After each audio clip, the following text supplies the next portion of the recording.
গেছে 1.5 মাস হয়েছে এখানে জলটা আপোনালোকৰ 1.5 মাহৰ পৰা এনেকুৱা হৈছে ন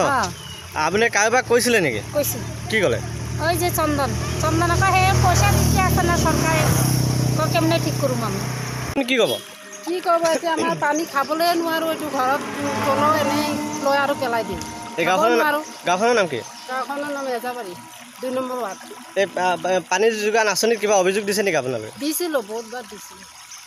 তাৰ পৰা মানুহ নাহে বোলে সি কেনেকৈ কৰিব কোনে ক'লে সেইটো চন্দন কোন হয় চন্দন এই চাপ্লাই চলাই দিছোঁ মানুহ আপোনালোকে কি ক'ব এতিয়া কি ক'ব এইটো ঠিক কৰিব লাগে আমাৰ ঘৰতে পানীয়ে নাযায় খাবলৈ পানী নাই বহুত অসুবিধা হৈ আছে পানী নাই কিমান দিনৰ পৰা হৈছে এই 1.5 মাহ মান হ'ল